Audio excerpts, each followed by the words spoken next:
To this point in the course, we've placed a big emphasis on using Newton's second law to predict motion.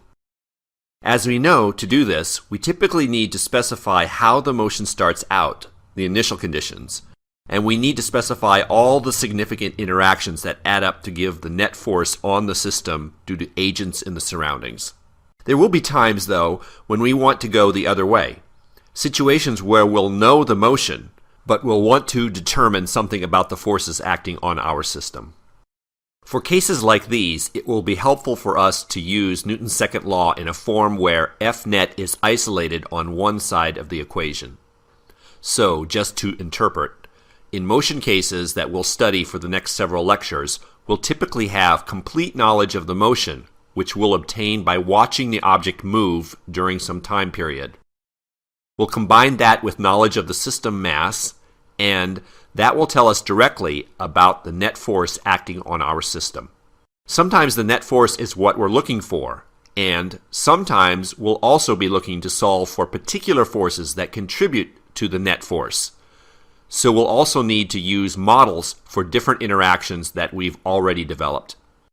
However, just to emphasize, here, one or more of these interactions will be unknowns, and we'll need to use knowledge of the motion to determine the unknown interactions.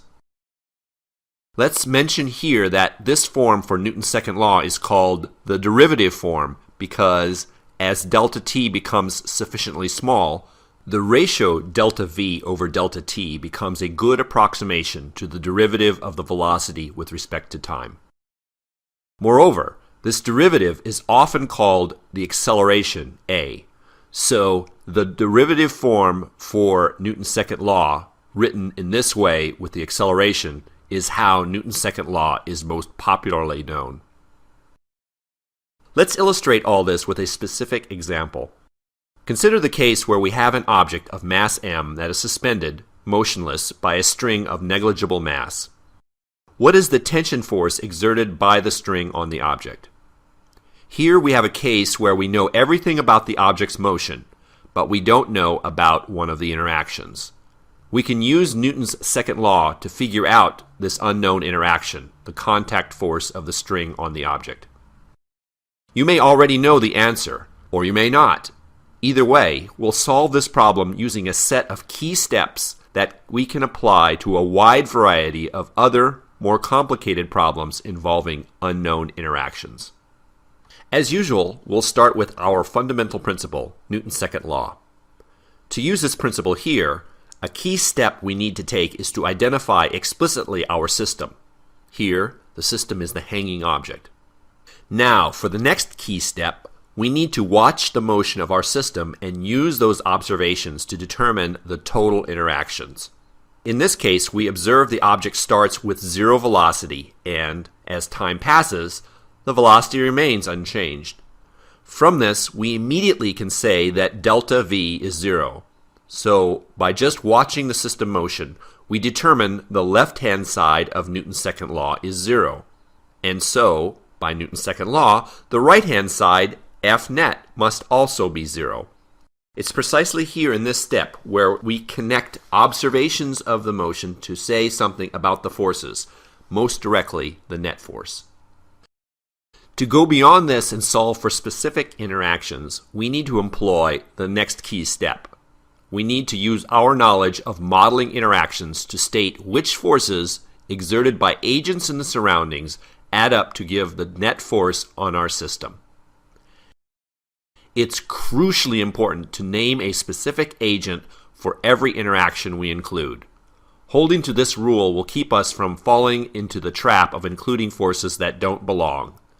If we can't name a specific agent for each force, then the force doesn't belong in our problem. A good way to assemble this list of forces and agents is to start with all agents that exert contact interactions with our system. These are easy to identify by looking at our system boundary. Every agent that can exert a contact force must cross this boundary to make physical contact with our system. In this example, there is only one agent that crosses the boundary, the string. So we identify here the tension force on our system is due to the string as the specific agent. We can then look for agents in the surroundings that can exert forces that don't require contact, action at a distance forces. In this course so far, we have only two possible candidates, either gravitational or electric forces. Here, we know that the Earth is the only agent that can exert an action at a distance force on our hanging object. In this case, the weight force, which is the gravitational force on the object due to the Earth as the specific agent. We can represent all these interactions of the system with the surroundings in a compact sketch we will call a Freebody diagram. In this diagram, we start with a dot to represent our system. Then add in an arrow to represent each interaction. So we can include the only contact interaction, the tension force, which acts along the string away from the object, upward in this case. It's good practice to list the agent responsible for this interaction if there is space available. Next, we can draw an arrow to represent the only distance interaction, the weight, which acts downward. At this point, we can also specify a coordinate system, which we'll choose with the y-axis oriented vertically with positive y pointed upward. From this diagram, we can now write out explicitly what we know for our interactions, namely, for this coordinate system, we can write the weight force and the tension force in component form, where we see that our unknown that we're trying to find here is the non-zero y component of the tension force. We're now ready for our final key step, solving for unknown quantities.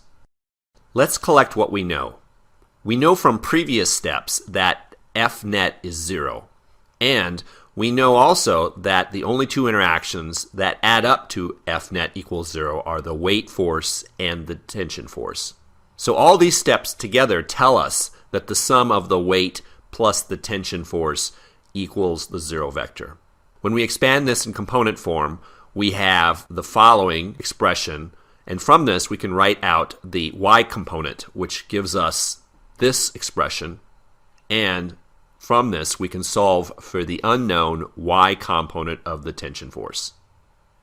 In closing, we note here that this problem, where our system is motionless and therefore F net is 0, is an important class of motion cases where the system is said to be in static equilibrium.